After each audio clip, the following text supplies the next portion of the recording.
Guys, ಅಪರೂಪಕ್ಕೆ ಒಂದು vlog ಮಾಡೋಣ ಅಂತ ಬಂದ್ರೆ ಈ ತರ ಪರಿಸ್ಥಿತಿ ಆಗುತ್ತೆ ಅಂತ ಅನ್ಕೊಂಡಿರ್ಲಿಲ್ಲ. ಮೊಸರು ಹಾಕಿದ್ರೆ ಸಾಫ್ಟ್ ಆಗುತ್ತೆ.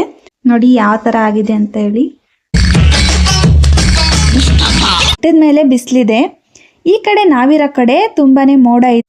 ಹಾಯ್ ಎಲ್ರಿಗೂ ನಮಸ್ಕಾರ, welcome back to my YouTube channel. ನಾನು ನಿಮ್ಮ ಪ್ರೀತಿಯ ವರ್ಷಿಣಿ.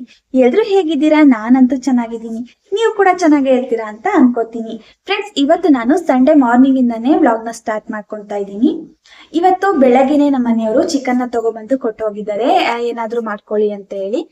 ನಾನು ಯೋಚನೆ ಮಾಡಿ ಸಾಕಾಯ್ತು ಏನ್ ಮಾಡೋದು ಅಂತ ಹೇಳಿ. ಅದಕ್ಕೆ ಫೈನಲ್ ಆಗಿ ಒಂದು ಡಿಸಿಷನ್ ಬಂದಿದ್ದೀನಿ, ಬಿರಿಯಾನಿ ಮಾಡೋಣ ಅಂತ ಹೇಳಿ.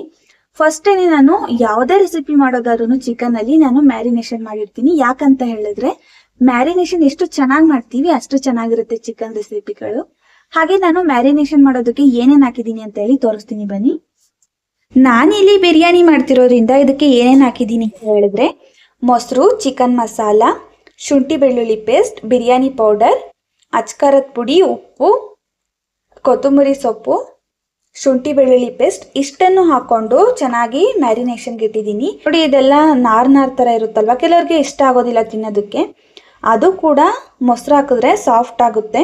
ಒಂದು ಅರ್ಧ ಗಂಟೆ ಮೊಸರಲ್ಲಿ ಮ್ಯಾರಿನೇಟ್ ಮಾಡಿದ್ರೆ ಸಾಕು, ತುಂಬಾನೇ ಸಾಫ್ಟ್ ಆಗಿರುತ್ತೆ, ತಿನ್ನೋದಕ್ಕೂ ಚೆನ್ನಾಗಿರುತ್ತೆ. ಇದಕ್ಕೆ ನಾವು ಫ್ರೈ ಮಾಡಿರೋ ಅಂತ ಆನಿಯನ್ನ ಕೂಡ ಹಾಕೊಳ್ಬೇಕಾಗಿತ್ತು. ನಾನಿನ್ನು ಫ್ರೈ ಮಾಡ್ಕೊಂಡಿಲ್ಲ, ಅದಕ್ಕೋಸ್ಕರ ಹಾಕೊಂಡಿಲ್ಲ.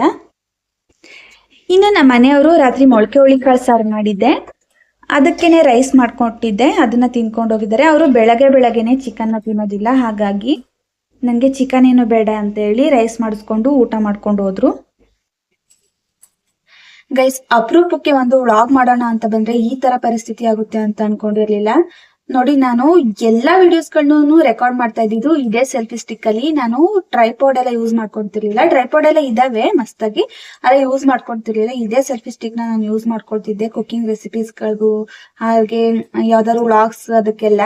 ನೋಡಿ, ಅದೇ ಮುರಿದೋಯ್ತು. ಇವಾಗ ಏನ್ ಮಾಡ್ಬೇಕು ಅಂತ ಗೊತ್ತಾಗ್ತಾ ಇಲ್ಲ. ಅದಕ್ಕೆ ನನ್ ಮಗನ್ಗೆ ಹೇಳ್ಬಿಟ್ಟು ಫೆವಿಕ್ವಿಕ್, ಎಮರ್ಜೆನ್ಸಿಗೆ ಏನಾದ್ರು ಮಾಡ್ಬೇಕಲ್ಲ, ಫೆವಿಕ್ವಿಕ್ ನ ತರಿಸ್ಕೊಂಡು ಹಾಕೊಳ್ಳೋಣ ಅಂತ ಹೇಳಿ ಕಳ್ಸಿದೀನಿ.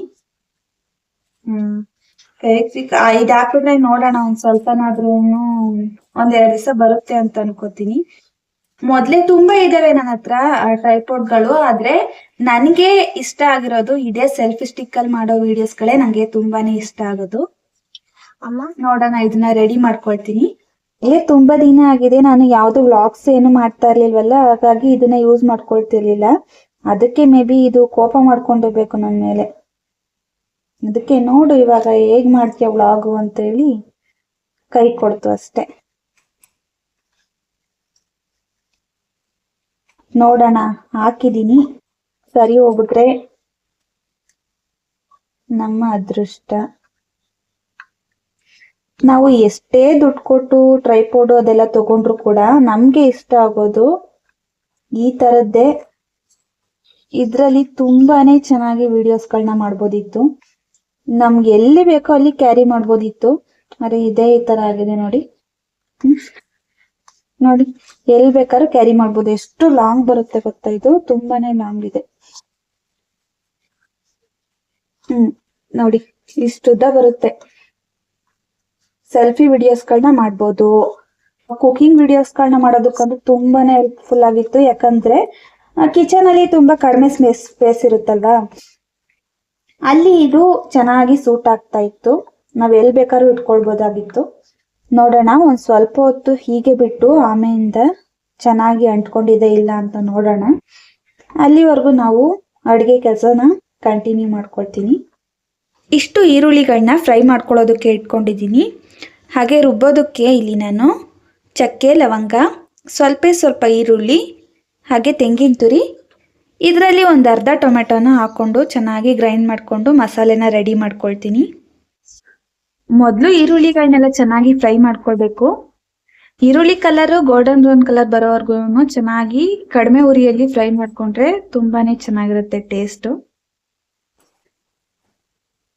ನಾನು ವಿಡಿಯೋಸ್ ಎಲ್ಲ ಮಾಡ್ಕೊಂಡು ಬಿರಿಯಾನಿ ಮಾಡೋದಕ್ಕೆ ಲೇಟ್ ಆಗುತ್ತೆ, ಹಾಗಾಗಿ ನಾನು ಕೂಡ ಸ್ವಲ್ಪ ಅನ್ನ ಸಾಂಬಾರ್ನ ತಿನ್ಕೊಬಿಡ್ತೀನಿ. ಅದಾದ್ಮೇಲೆ ನಿಧಾನಕ್ಕೆ ಮಾಡ್ಕೊಂಡ್ರಾಯ್ತು ವಿಡಿಯೋಗಳನ್ನೆಲ್ಲ ಶೂಟ್ ಮಾಡ್ಕೊಂಡು. ನೋಡಿ, ಈರುಳ್ಳಿಗಳೆಲ್ಲ ಈ ತರ ಆಗಿದ್ದಾವೆ. ಈಗ ಇದನ್ನ ತಕೊಂಡ್ಬಿಡೋಣ. ಇದು ಜಾಸ್ತಿ ಸೀದು ಹೋಗ್ಬಾರ್ದು, ಚೆನ್ನಾಗಿ ಈವನ್ ಆಗಿ ಬೆಂದಿರ್ಬೇಕು ಎಲ್ಲ ಕಡೆ. ಈಗ ಅದೇ ಎಣ್ಣೆಗೆ ಸ್ಪೈಸಸ್ಗಳನ್ನೆಲ್ಲ ಹಾಕೊಳ್ತಾ ಇದೀನಿ. ನಾವು ಮೊದ್ಲೇನೆ ರುಬ್ಬೋದಕ್ ಕೂಡ ಹಾಕೊಂಡಿದೀವಿ ಚಕ್ಕೆ ಲವಂಗ ಅದನ್ನೆಲ್ಲ. ಇಲ್ಲಿ ನಾನು ಜಾಸ್ತಿ ಹಾಕೊಂಡಿಲ್ಲ, ಸ್ವಲ್ಪನೇ ಹಾಕೊಂಡಿದೀನಿ. ಮತ್ತೆ ಮ್ಯಾರಿನೇಷನ್ಗೂ ಕೂಡ ಮಸಾಲೆಗಳನ್ನೆಲ್ಲ ಜಾಸ್ತಿನೇ ಹಾಕ್ಬಿಟ್ಟಿದೀವಿ. ಮತ್ತೆ ಇಲ್ಲಿ ಏನು ಎಕ್ಸ್ಟ್ರಾ ಹಾಕೋ ಅಂತದ್ದೇನಿಲ್ಲ. ಚಿಕನ್ಗೆ ಹಾಕಿ ಮಿಕ್ಕಿತ್ತಲ್ವಾ, ಅದೇ ಜಿಂಜರ್ ಗಾರ್ಲಿಕ್ ಪೇಸ್ಟ್ ನ ಒಂದ್ ಸ್ವಲ್ಪ ಮಿಕ್ಕಿದೆ, ಅದನ್ನ ಇದಕ್ಕೆ ಹಾಕೊಂಡು ಚಿಕನ್ ನ ಹಾಕೊಳ್ತೀನಿ. ನೋಡಿ, ಎಲ್ಲ ಮಸಾಲೆನೂ ನಾನು ಮ್ಯಾರಿನೇಷನ್ಗೆ ಹಾಕಿರೋದ್ರಿಂದ ಇದಕ್ಕೆ ಜಾಸ್ತಿ ಏನು ಆಡ್ ಮಾಡೋ ಅಂತ ಅವಶ್ಯಕತೆ ಇಲ್ಲ. ಮತ್ತೆ ಇದಕ್ಕೆ ಎಕ್ಸ್ಟ್ರಾ ಒಂದು ಬಿರಿಯಾನಿ ಮಸಾಲೆನ ಹಾಕೊಳ್ಬೇಕಾಗುತ್ತೆ ಅಷ್ಟೇ, ಮತ್ತಿನ್ನೇನು ಇಲ್ಲ. ಮತ್ತೆ ಮಸಾಲೆನ ರುಬ್ಕೊಂಡಿದ್ವಲ್ಲ, ತೆಂಗಿನಕಾಯಿ ಅದೆಲ್ಲ, ಅದನ್ನ ಹಾಕೊಳ್ಬೇಕು. ಮಸಾಲೆನ ಹಾಕ್ಬಿಟ್ಟು ಒಂದ್ 50% ಚಿಕನ್ ನ ಚೆನ್ನಾಗಿ ಬೇಯಿಸ್ಕೊಳ್ಬೇಕು. ಇದ್ರ ಜೊತೆಲೇನೆ ಆಗ್ಲೇ ಉಳಿಸ್ಕೊಂಡಿದ್ವಲ್ಲ ಟೊಮೆಟೊ, ಅದನ್ನ ಕೂಡ ಹಾಕೊಳ್ತಾ ಇದೀನಿ. ಹಾಕೊಂಡು ಚೆನ್ನಾಗಿ ಬೇಯಿಸ್ಕೊಳ್ಬೇಕು. ಈಗ ಇದು ಒಂದು 50% ಬೆಂದಿದೆ. ಇದಕ್ಕೆ ನಾನು ಎಷ್ಟು ಬೇಕೋ ಅಷ್ಟು ರೈಸ್ ನ ಹಾಕೊಳ್ತಾ ಇದ್ದೀನಿ, ಅಕ್ಕಿನ ತೊಳೆದ್ಬಿಟ್ಟು.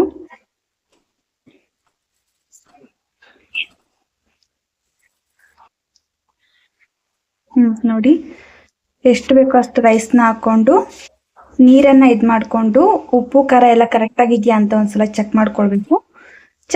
ನೋಡಿ, ಇವಾಗ ಅಕ್ಕಿ ಎಲ್ಲ ಚೆನ್ನಾಗಿ ಬೆಂದಿದೆ. ಈಗ ಲಾಸ್ಟ್ ಅಲ್ಲಿ ಇದಕ್ಕೆ ಒಂದ್ ಸ್ವಲ್ಪ ಬಿರಿಯಾನಿ ಪೌಡರ್ ಇತ್ತಲ್ವಾ, ಅದನ್ನ ಈ ತರ ಎಲ್ಲ ಹಾಕೊಳ್ಬೇಕು ಮೇಲೆ. ಹಾಗೆ ಫ್ರೈ ಮಾಡಿಟ್ಟಿದ್ವಲ್ಲ ಆನಿಯನ್ಸ್, ಅದನ್ನ ಹಾಕೊಳ್ಬೇಕು. ನಾನು ಇದಕ್ಕಿನ್ನ ಸಿಂಪಲ್ ಆಗಿ ಯಾವ ತರ ಬಿರಿಯಾನಿ ಮಾಡೋದು ಅಂತ ಹೇಳಿ ತೋರಿಸಿದೀನಿ. ನನ್ನ ಯೂಟ್ಯೂಬ್ ಚಾನಲ್ ನಲ್ಲಿ ಹೋಗಿ ಚೆಕ್ ಮಾಡ್ಕೊಳ್ಳಿ. ಕುಕ್ಕರ್ ಅಲ್ಲಿ ಯಾವ ತರ ಬಿರಿಯಾನಿ ಮಾಡ್ಬೇಕು, ಹಾಗೆ ಯಾರಿಗೆ ಅಡ್ಗೆನೆ ಮಾಡೋದಕ್ಕೆ ಬರೋದಿಲ್ಲ ಅವ್ರು ಕೂಡ ಮಾಡ್ಬೋದಾಗಿರೋಂತಹ ಬಿರಿಯಾನಿಗಳನ್ನ ಕೂಡ ತೋರಿಸಿದೀನಿ. ಹೋಗಿ ಚೆಕ್ ಮಾಡಿ ನನ್ನ ಯೂಟ್ಯೂಬ್ ಚಾನಲ್ ಅಲ್ಲಿ. ನೋಡಿ, ಇಷ್ಟನ್ನು ಹಾಕ್ಬಿಟ್ಟು ಇದಕ್ಕೆ ಮುಚ್ಚಳನ ಮುಚ್ಬಿಟ್ಟು ಒಂದು 10 ಮಿನಿಟ್ಸ್ ಬಿಡ್ಬೇಕಾಗುತ್ತೆ. ಹಾಗೆ 10 ಮಿನಿಟ್ಸ್ ಇದನ್ನ ಓಪನ್ನೇ ಮಾಡಬಾರ್ದು. 10 ಮಿನಿಟ್ಸ್ ಆದ್ಮೇಲೆ ಇದನ್ನ ಓಪನ್ ಮಾಡ್ಕೊಳ್ಳೋಣ. ಹಾಗೆ ಅದ್ರ ಮೇಲೆ ಬಾರ್ಗಾಗಿರೋ ಅಂತ ಒಂದು ಏನಾದ್ರೂ ಒಂದು ಇದನ್ನ ಇಟ್ಬಿಟ್ಟು 10 ಮಿನಿಟ್ಸ್ ಬಿಟ್ಬಿಡೋಣ. ಒಂದ್ 10 ನಿಮಿಷ ಹಾಗೆ ಲೋ ಫ್ಲೇಮ್ ಅಲ್ಲಿ ಇಟ್ಟು ಬಿಟ್ಟಿದ್ವಿ. ಇವಾಗ ಹೇಗಾಗಿದೆ ಅಂತ ನೋಡೋಣ.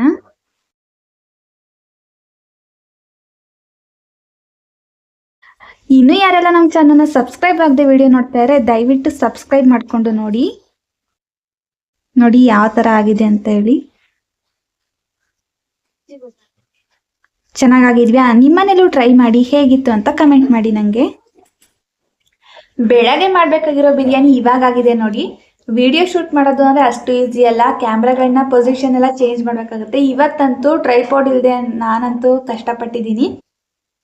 ಇವಾಗಂತೂ ಆಯ್ತು, ತಿಂದು ರಿಶು ಹೇಗಿದೆ ಅಂತ ಹೇಳ್ತಾನೆ ಇವಾಗ ನಿಮ್ಗೆಲ್ಲ. Super super. ಇದಕ್ಕೆ ಮೊಸರು ಬಜ್ಜಿ ಮಾಡೋಣ ಅಂತ ಅನ್ಕೊಂಡಿದ್ದೆ, ಆಮೇಲಿಂದ ನೈಟ್ ಮಾಡ್ಕೊಳ್ಳೋಣ ಬಿಡು ಅಂತ ಹೇಳಿ ಹಾಗೇನೆ ಇದ್ ಮಾಡ್ತಾ ಇದೀನಿ. ಬಾ. ಊಟ ಎಲ್ಲ ಮುಗಿಸ್ಕೊಂಡು ಮನೆಯಲ್ಲಿ ಬೇಜಾರಾಗ್ತಿದೆ ಅಂತ ಹೇಳಿ ಪಾರ್ಕಿಗಾದ್ರೂ ಹೋಗ್ಬಿಟ್ಟು ಬರೋಣ ಅಂತೇಳಿ ಹೊರಡ್ತಾ ಇದ್ದೀವಿ. ಇನ್ನು ನನ್ನ ಮಗ 3-4 ದಿನದಿಂದ ಪಾರ್ಕ್ ಅಂತೇಳಿ ಜಪಾನೇ ಮಾಡ್ತಾ ಇದ್ದ.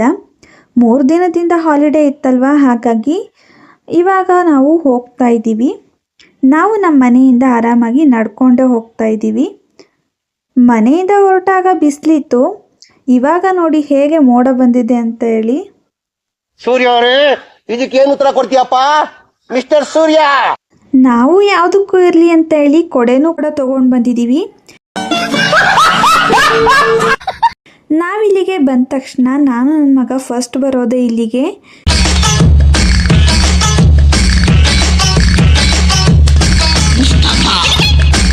ಇದು ಒಂದೇ ನೋಡಿ ದೊಡ್ಡೋರು ಆಟ ಆಡೋ ಗೇಮ್ಸ್ ಇರೋದು. ನಾನೇ ಇದ್ರಲ್ಲಿ ಆಡೋದ್ರಿಂದ ನನ್ನ ಮಗಂಗೂ ತುಂಬಾನೇ ಖುಷಿ ಆಗುತ್ತೆ.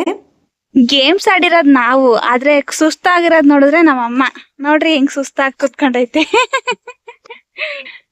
ತಣ್ಣ ಗಾಳಿ ಬರ್ತೈತೆ ಅಂತ ಆರಾಮಾಗಿ ಬಂದ್ ಕುತ್ಕೊಂಡೈತೆ ಅಮ್ಮ. ಅದು ಯಾವ ಮರದ ನೆರಳಲ್ಲಿ, ಇದು ಯಾವ್ದೋ ಕಳ್ಳಿ, ಏನ್ ಗಿಡನಮ್ಮ ಇದು? ಕಳ್ಳಿ ಗಿಡದ ಕೆಳಗಡೆ ಬಂದ್ ಕುತ್ಕೊಂಡಿದೆ ನೋಡಿ. ಇವನ್ ನೋಡಿ ಯಾವ ತರ ಆಟ ಆಡ್ತ. ಕೀಳ್ಬಾರ್ದು ಕಣೋ, ಬರ್ತಾರ ಇವಾಗ, ಬರ್ತಾರ ಇರು ಅವ್ರು. ಅಣ್ಣ ಬರ್ರಿ ಹಿಡ್ಕೊಂಡೋಗ್ರಿ ಇವನೇ ಹೊಂಗೆ ಸೊಪ್ಪೆಲ್ಲ ಕಿತ್ತಾಕಿರೋದು. ಹೇಳ್ತೀನಿ ಇರು ಅವರಿಗೆ.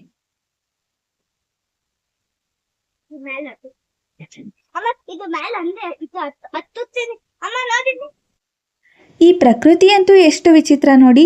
ಆ ಬೆಟ್ಟದ ಮೇಲೆ ಬಿಸಿಲಿದೆ. ಈ ಕಡೆ ನಾವಿರೋ ಕಡೆ ತುಂಬಾನೇ ಮೋಡ ಇದೆ. ಒಂಥರ ಮೋಡ ಕವಿದಿರುವಂಥ ವಾತಾವರಣ. ಮಳೆ ಕೂಡ ಬರ್ತಾ ಇದೆ ಸಣ್ಣದಾಗಿ. ಆ ಬೆಟ್ಟದ ಮೇಲೆ ಬಿಸಿಲಿದೆ. ಎಷ್ಟು ಚೆನ್ನಾಗಿದೆ ಅಲ್ವಾ? ಇದು ನೋಡೋದಕ್ಕೇನೆ ತುಂಬಾನೇ ಚೆನ್ನಾಗಿರುತ್ತೆ. ನಾವಂತೂ ಈ ಮೋಡ ನೋಡಿಬಿಟ್ಟು ಜೋರಾಗೆ ಮಳೆ ಬರುತ್ತೆ ಅಂದ್ಕೊಂಡ್ವಿ. ಆದರೆ ಸಣ್ಣದಾಗಿ ಬಂತು ಅಷ್ಟೇ, ಜೋರಾಗೇನು ಬರಲಿಲ್ಲ. ಇನ್ನು ನಮ್ಮ ಅಮ್ಮಂಗೆ ಅವ್ರಿಗೆ ಗೊತ್ತಿರೋ ಅಂತಹ ಗಿಡಗಳ ಹೆಸರೆಲ್ಲ ಹೇಳ್ತಾ ಇದ್ರು. ಈ ಜಿಮ್ ಇರೋದು ದೊಡ್ಡವ್ರಿಗೆ ಅಂತ ಹೇಳಿ. ಬೆಂಗಳೂರಲ್ಲೆಲ್ಲ ಎಲ್ಲ ಪಾರ್ಕ್ಗಳಲ್ಲೂ ಹಾಕ್ಸಿರ್ತಾರೆ, ನೀವು ನೋಡಿರ್ತೀರ ಅನ್ಕೋತೀನಿ. ಇನ್ನು ನಮ್ಮ ಕೊರಟಗೆರೆನಲ್ಲೂ ಕೂಡ ಹಾಕ್ಸಿದ್ದಾರೆ ರೀಸೆಂಟಾಗಿ. ಈ ಎಕ್ಸಸೈಸ್ನ ಅಂತೂ ನನಗೆ ಮಾಡೋಕ್ಕೇ ಆಗ್ತಾ ಇರಲಿಲ್ಲ. ಇವಾಗ ಸ್ವಲ್ಪ ಪ್ರಾಕ್ಟೀಸ್ ಮಾಡ್ಕೊಂಡಿದ್ದೀನಿ, ಇವಾಗ ಚೆನ್ನಾಗಿ ಬರುತ್ತೆ. ಇನ್ನು ನಮ್ಮ ಅಮ್ಮ ಕೂಡ ಫಸ್ಟ್ ಟೈಮ್ ಮಾಡ್ತಿರೋದಲ್ವ, ಆಗೋದಿಲ್ಲ ಅಂತ ಹೇಳಿ ನಾನು ಹೇಳಿದೆ. ಆದರೆ ಅವರು ಮಾಡಿಬಿಟ್ರು. ಅವರು ನನಗಿಂತ ಚೆನ್ನಾಗೇ ಮಾಡಿದ್ದಾರೆ. ಈ ರಿಷುನೂ ಅಷ್ಟೇ, ನಾವು ಏನು ಮಾಡ್ತೀವೋ ಅದನ್ನೇ ಮಾಡಬೇಕು ಅಂತ ಹೋಗ್ತಾನೆ. ಇದೇನಿಲ್ಲ, ನಮ್ಮ ಬಾಡಿ ವೆಯ್ಟ್ನ ನಾವೇನೇ ಎತ್ತೋದು ಅಷ್ಟೇ, ಏನಿಲ್ಲ ಇದು ಜಾಸ್ತಿ ಏನು ಕಷ್ಟ ಆಗೋದಿಲ್ಲ. ಅಲ್ಲಿ ಕೃಷಿ ದತ್ತಿ ಈ ತರ ತಾಲಿ ದತ್ತಿ ಇತ್ತು. ಕಾಲಾಗ ನೂಕು ಹಿಂದಕ್ಕೆ, ನೀನ್ ಹಿಂದಕ್ಕೆ ಹೋಗ್ಬೇಕು ಹಂಗೆ. ಅದೀಸಿ. ರಿಷು ಅಂತ ಅಲ್ಲಿ ಬಂದಿರೋ ಹುಡುಗರ್ನೆಲ್ಲ ಫ್ರೆಂಡ್ ಮಾಡ್ಕೊಂಡು ಆಟ ಆಡ್ತಾ ಇದ್ದ. ಇನ್ಸ್ಟಾಗ್ರಾಮಲ್ಲಿ ಈ ಫ್ಲವರ್ನ ಒಂದು ಎಫೆಕ್ಟ್ ಇದೆ, ನೋಡಿದ್ದೀರಾ ಅನ್ಕೋತೀನಿ. ಯಾರಾದರೂ ನೋಡಿದರೆ ಕಮೆಂಟ್ ಮಾಡಿ. ಈ ಪಾರ್ಕ್ ಅವ್ರೇನಾದರೂ ನಾನು ಹೂ ಹಿಡ್ಕೊಂಡಿರೋದು ನೋಡಿದ್ರೆ ನಾನೇ ಕಿತ್ಕೊಂಡಿದ್ದೀನಿ ಅನ್ಕೊಬಿಡ್ತಾರೆ. ಬಟ್ ನಾನು ಕಿತ್ಕೊಂಡಿಲ್ಲಪ್ಪ, ಅದು ಉದುರಿತ್ತು, ಅದನ್ನು ಎತ್ಕೊಂಡಿದ್ದೀನಿ ಅಷ್ಟೇ. ಇನ್ನು ಸಂಜೆ ಆಗ್ತಾ ಆಗ್ತಾ ಜನಗಳೆಲ್ಲ ಬರ್ತಾ ಇದ್ದಾರೆ ನೋಡಿ. ಇಷ್ಟೊತ್ತು ಮಳೆ ಬರ್ತಾ ಇತ್ತು, ಇವಾಗ ನೋಡಿ ಸಡನ್ನಾಗಿ ಬಿಸಿಲು ಬಂದಿದೆ. ಏನು ಹೇಳಬೇಕು ಹೇಳಿ ಇದಕ್ಕೆ? ಮನೆಗೆ ಹೋಗೋಣ ಬಾ, ಹೋಗೋಣ ಬರಕ್ಕೆ ಟೈಮ್ ಆಯ್ತಲ್ಲ. ಎಲ್ಲಾರು ಬಂದ್ರೆ ನಾವ್ ಇವಾಗ ಹೋಗೋಣ. 4:45 ಆಗ್ಲೇ. ಇನ್ನೊಂದು ಸ್ವಲ್ಪ ಹೊತ್ತು ಆಗ್ಬೋದು. ಏನ್ ಪರವಾಗಿಲ್ಲಪ್ಪ, ಇಷ್ಟೊತ್ತು ಆಡಿದ್ಯಾ, ಇನ್ನೂ ಆಡ್ಬೇಕು. ಇನ್ನೂ ಆಡ್ಬೇಕು. ಇನ್ನೂ ಎಷ್ಟು ಆಡ್ತೀಯ? ಅಮ್ಮ ನೀರಿತ್ತು ಬರೋಣ ಬಾ ಫಸ್ಟ್. ಹೋಗೋಣ ಬಾ ಮನೆಗೆ. ಬೇಡ, ನೀರ್ ತುಂಬಿಸ್ತಾ ಬರೋಣ ಬಾ. ಹೋಗೋಣ ಬರಪ್ಪಿ. ಇಲ್ಲ, ಟೈಮ್ ಆಗ್ಲೇ 4:45 ನೋಡು. ನಾನ್ 3 ಗಂಟೆ ಬಂದಿದ್ದು, ಇವಾಗ 4:30 ಇಲ್ಲ ಇದನ್ನ ಬಿಡು ಅನ್ಸತ್. ಅವರೆಲ್ಲ ಇವಾಗ ಬರ್ತಿರೋರು, ನಾವ್ ಅವಾಗ್ಲೇ ಬಂದಿದೀವಿ. ಅವ್ರಿಗಿಂತ ಮುಂಚೆನೆ ಬಂದಿದೀವಿ ನಾವು. ಅದಕ್ಕೆ ಹೋಗೋಣ ಬಾ. ಬೇಡ, ಹೋಗಪ್ಪಿ ಹೋಗೋಣ. ಏನು ಬೇಡ, ಹೋಗೋಣ. ಏನು ಬೇಡ. ಹೋಗ್ಲಿ ಹೋಗು, ನೀರ್ ಹಿಡ್ಕೊ ಹೋಗು. ಎಲ್ಲವೇ ಅಲ್ಲಿ ನೋಡಲ್ಲಿ ರೂಮ್ ಕಾಣಿಸ್ತಾ ಐತಲ್ಲ, ಅಲ್ಲಿ ರೂಮ್ ಆಯ್ತು ನೋಡು. ಅಲ್ಲಿ ರೂಮ್ ಆಯ್ತು ನೋಡು. ಇವನ್ನ ಆಟ ಆಡೋದಕ್ಕೆ ಕರ್ಕೊಬರೋದಲ್ದೆ ಎಲ್ಲದಕ್ಕೂ ನನ್ನನ್ನೇ ಓಡಾಡಿಸ್ತಾನೆ ಗೈಸ್. ಬಾ ತೋರಿಸ್ತೀನಿ.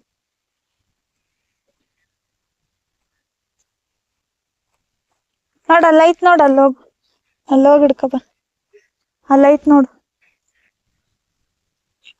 ನೋಡಿ, ಇಲ್ಲಿ ಕುಡಿಯೋ ನೀರಿನ ಫೆಸಿಲಿಟಿನೂ ಕೂಡ ಇದೆ, ವಾಶ್ರೂಮ್ ಫೆಸಿಲಿಟಿನೂ ಇದೆ. ಚೆನ್ನಾಗಿದೆ ಇಲ್ಲಂತೂ. ಮಕ್ಕಳನ್ನ ಕರ್ಕೊಂಡ್ ಬರೋದಕ್ಕಂತೂ ಸೂಪರ್ ಆಗಿದೆ ಇಲ್ಲಂತೂ. ಅದ್ರಲ್ಲೂ ಇತ್ತೀಚೆಗೆ ಹೊಸ ಗೇಮ್ಸ್ಗಳನ್ನ ಕೂಡ ಹಾಕ್ಸಿದ್ದಾರೆ. ನನ್ಗಂತೂ ತುಂಬಾನೇ ಖುಷಿ ಆಗುತ್ತೆ ಇಲ್ಲಿ ಬಂದ್ರೆ. ಇಲ್ಲಿ ನೋಡಿ ಎಷ್ಟ್ ಚೆನ್ನಾಗಿ ಬೆಳೆಸಿದ್ದಾರೆ, ಸಖತ್ತಾಗಿದೆ ಇಲ್ಲಂತೂ. ನೋಡಿ, ಸುವರ್ಣಮುಖಿ ಅಂತ ಇದ್ರ ಹೆಸರು. ಇಲ್ಲಿ ನೋಡಿ, ಇಲ್ಲೆಲ್ಲ ಗಿಡಗಳನ್ನೆಲ್ಲ ಎಷ್ಟ್ ಚೆನ್ನಾಗಿ ಹಾಕಿದ್ದಾರೆ ನೋಡಿ. ಫ್ರೆಂಡ್ಸ್, ಇದೇನ್ ಗಿಡ ಅಂತ ನಿಮಗೆ ಗೊತ್ತಿದ್ರೆ ಹೇಳಿ, ಕಮೆಂಟ್ ಮಾಡಿ. ನನ್ಗಂತೂ ಗೊತ್ತಿಲ್ಲ ಏನ್ ಗಿಡ ಅಂತ ಹೇಳಿ. ಮತ್ತೆ ಈ ಗಿಡ ಇದು ಹೂ ಬಿಟ್ಟಿದ್ಯಲ್ವಾ, ಇದು ಗೊತ್ತು. ಇದು ಅಮ್ಮ, ಇದೇನಿದು? ಇದು ಯಾವ ಗಿಡ ಹೇಳು? ದೀಪ್ ಕಣಗ್ಲು ಗಿಡ ಅಂತ ಹೇಳಿ ಇದ್ರ ಹೆಸರು. ಇದು ಗೊತ್ತು. ಇದಂತೂ ಸುಮಾರು ಹಾಕ್ಬಿಟ್ಟಿದ್ದಾರೆ ನೋಡಿ, ಹತ್ತತ್ರನಾಗಿ. ಇದು ತುಂಬಾ ದೊಡ್ಡ ಮರನೇ ಆಗುತ್ತೆ, ಇದು ಸಖತ್ತಾಗಿರುತ್ತೆ. ಮರದ ತುಂಬಾ ಈ ತರ ಹೂಗಳು ಬಿಡುತ್ತೆ, ಅವಾಗ ಸಖತ್ತಾಗಿ ಕಾಣಿಸುತ್ತೆ ನೋಡಿ. ಇವೆಲ್ಲ ಗಿಡಗಳಿದಾವಲ್ಲ, ಇವೆಲ್ಲ ದೊಡ್ಡ ಮರಗಳಾಗ್ಬಿಟ್ರೆ ಸೂಪರ್ ಆಗಿರುತ್ತೆ. ಸುತ್ತ ಹಾಕ್ಬಿಟ್ಟಿದ್ದಾರೆ ಅದು ಕಣಗ್ಲು ಗಿಡನ, ದೀಪ ಕಣಗ್ಲು ಗಿಡನ. ಚೆನ್ನಾಗಿದೆ. ಇಲ್ಲಿಂದ ನಿಂತ್ಕೊಂಡು ನೋಡಿದ್ರೆ ನೋಡಿ ಒಂದು ಕೆರೆ ಕೂಡ ಕಾಣಿಸುತ್ತೆ. ಕೆರೆ ಪಕ್ಕದಲ್ಲೇನೆ ಇದಿರೋದು ಪಾರ್ಕು. ತುಂಬಾನೇ ಚೆನ್ನಾಗಿದೆ ನೋಡಿ. ನಾವು ಬಂದಾಗ ಜನಗಳೇ ಇರ್ಲಿಲ್ಲ, ಇವಾಗ ಎಷ್ಟು ಜನ ಆಗಿದ್ದಾರೆ ನೋಡಿ. ತುಂಬಾನೇ ಜನಗಳು ಬಂದ್ಬಿಟ್ರು ಸಂಜೆ ಆಗ್ತಾ. ಇವತ್ತು ಸಂಡೇ ಅಲ್ವಾ, ಹಾಗಾಗಿ ಬರ್ತಾ ಇದ್ದಾರೆ. ನಾವು ಬಂದಾಗ ನೋಡಿ ಇಷ್ಟು ಜನನೇ ಇರ್ಲಿಲ್ಲ, ಒಬ್ರೇನೋ ಇದ್ರು ಅಷ್ಟೇ. ಇವಾಗ ನೋಡಿ ಎಷ್ಟು ಜನಗಳಾಗಿದ್ದಾರೆ ಅಂತ ಹೇಳಿ. ಇಲ್ಲಿ ಸ್ಯಾಟರ್ಡೆ ಸಂಡೇ ಪೂರ್ತಿ ದಿನ ಇರುತ್ತೆ. ಗೌರ್ಮೆಂಟ್ ಹಾಲಿಡೇ ಇರುತ್ತಲ್ವಾ, ಅವಾಗೆಲ್ಲ ಪೂರ್ತಿ ದಿನ ಇಲ್ಲಿ ಎಂಟ್ರಿ ಇರುತ್ತೆ. ಆದ್ರೆ ಪ್ರತಿದಿನ 4 ಗಂಟೆ ಅನ್ಸುತ್ತೆ, 4 ಗಂಟೆ ಅಥವಾ 4:15 ಎಂಟ್ರಿ ಆಗ್ಬಿಟ್ಟು 6 ಗಂಟೆಗೆಲ್ಲ ಲಾಸ್ಟ್ ಆಗುತ್ತೆ. ಇವತ್ ಮಾತ್ರ ಸಂಡೇ ಅಲ್ವಾ, ಪೂರ್ತಿ ದಿನ ಇತ್ತು. ನಾವೇ ಬೇಗ ಬಂದಿದ್ವಿ ಅನ್ಕೋತೀವಿ. ನಮ್ಗಿಂತ ಮುಂಚೆ ಒಬ್ರು ಏನೋ ಬಂದಿದ್ರು. ಇವಾಗ ನೋಡಿ 4:45 5 ಗಂಟೆ ಆಗ್ತಾ ಬಂತು. ಎಷ್ಟೊಂದ್ ಜನ ಆಗಿದ್ದಾರೆ ಅಂತ ಹೇಳಿ. ಇನ್ನು ನನ್ನ ಮಗನ್ನ ಅಲ್ಲಿಂದ ವಾಪಸ್ ಕರ್ಕೊಂಡು ಬರೋದು ಅಷ್ಟೇನು ಸಿಂಪಲ್ ಆಗಿರ್ಲಿಲ್ಲ. ತುಂಬಾ ಹೊತ್ತು ಕಾಡಿಸಿ ಲಾಸ್ಟಲ್ಲಿ ಬಂದ. ಬರ್ಬೇಕಾದ್ರೆ ಅಲ್ಲಿ ಒಂದು ಕಾರೆ ಗಿಡ ಕೂಡ ಇತ್ತು, ಅದು ಕೂಡ ಚೆನ್ನಾಗಿ ಕಾಯಿ ಕೂಡ ಬಿಟ್ಟಿತ್ತು. ಅದನ್ನ ಕೂಡ ಒಂದೆರಡು ಕಿತ್ಕೊಂಡು ಬರ್ತಾ ಇದ್ದೀವಿ. ನಾನು ಚಿಕ್ಕವಳಿರ್ಬೇಕಾದ್ರೆ ಮಧುಗಿರಿಯಲ್ಲಿ ಒಂದ್ಸಲ ತಿಂದಿದ್ದೀನಿ ಈ ಹಣ್ಣನ್ನ. ನನ್ನ ಫ್ರೆಂಡ್ಸ್ ಎಲ್ಲ ಕಿತ್ಕೊಟ್ಟಿದ್ರು. ಅದನ್ನ ಜಾಮಿಟ್ರಿ ಬಾಕ್ಸಲ್ಲಿ ಇಟ್ಟು ಹಣ್ಣು ಮಾಡಿ ಅದಾದ್ಮೇಲೆ ತಿನ್ಬೇಕಾಗಿತ್ತು. ನಾನು ಒಂದೇ ಸಲನೇ ತಿಂದಿರೋದು. ಮತ್ತೆ ನಾನು ನಮ್ಮೂರಿಗೆ ಬಂದ್ಮೇಲೆ ಎಲ್ಲೆಲ್ಲ ಹುಡ್ಕಾಡ್ದೆ, ಅರೆ ಈ ತರ ಕಾರೆ ಹಣ್ಣು ಸಿಗ್ಲೇ ಇಲ್ಲ. ನೋಡಿ ಇವಾಗ ಸಿಕ್ಕಿದೆ ನೋಡಿ. ಏನ್ ತಿಂತಾ ಇದೆಯಾ? ತೋರ್ಸು ತೋರ್ಸು ತೋರ್ಸು ಅಚ್ಚುಕಟ್ಟಾಗಿ. ಏನು? ತೊರೆಕಾಯಿ. ಚೆನ್ನಾಯ್ತಾ ಕಾರೆಕಾಯಿ? ತೊರೆಕಾಯಿ, ಕಾರೆಕಾಯಿ ಅಲ್ಲ ತೊರೆಕಾಯಿ. ಗೈಸ್ ನಾವ್ ಹೇಳ್ತಾ ಇದೀವಿ ಗೈಸ್, ಎಷ್ಟು ಹೇಳಿದ್ರು ಕೇಳ್ತಾ ಇಲ್ಲ. ಅದು ಹಣ್ಣಾದ್ಮೇಲೆ ಕಣ ತಿನ್ನೋದು ಅಂತ ಹೇಳಿದ್ರು. ಆ ಕಾಯಿನೇ ಕಿತ್ಕೊಂಡು ತಿಂತಾ ಇದ್ದಾನೆ. ಇನ್ನು ನಾವು ವಾಪಸ್ ಮನೆಗೆ ಬರೋ ಅಷ್ಟರಲ್ಲಿ ಸಂಜೆನೇ ಆಗೋಗ್ಬಿಟ್ಟಿತ್ತು. ನಮ್ಗಂತೂ ಈ ಮಳೆ ಬಿಸಿಲು ಒಂಥರ ಇವತ್ತಿನ ದಿನ ಸೂಪರ್ ಡೂಪರ್ ಆಗಿತ್ತು ಅಂತಾನೆ ಹೇಳ್ಬೋದು. ಗೈಸ್ ಇವಾಗ ತಾನೇ ನಾವು ಮನೆಗೆ ಬಂದ್ವಿ ಪಾರ್ಕಿಂದ. ಅಲ್ಲೆಲ್ಲ ಓಡಾಡಿ ತುಂಬಾನೇ ಸುಸ್ತಾಗಿದೆ, ಹಾಗೆ ನಡ್ಕೊಂಡು ಬೇರೆ ಬಂದ್ವಿ ಅಲ್ವಾ, ಹಾಗಾಗಿ ಸುಸ್ತಾಗಿದೆ. ಇಲ್ಲಿಗೆ ನಾನು ಈ ವ್ಲಾಗ್ನ ಎಂಡ್ ಮಾಡ್ತಾ ಇದ್ದೀನಿ. ವಿಡಿಯೋ ಇಷ್ಟ ಆದರೆ ಲೈಕ್ ಮಾಡಿ, ಹಾಗೆ ನಿಮ್ಮ ಫ್ರೆಂಡ್ಸ್ ಅಂಡ್ ಫ್ಯಾಮಿಲಿಗೆ ಶೇರ್ ಮಾಡಿ, ಹಾಗೆ ನಮ್ಮ ಚಾನಲ್ನ ಸಬ್ಸ್ಕ್ರೈಬ್ ಮಾಡ್ಕೊಳ್ಳಿ. ಬಾಯ್ ಬಾಯ್.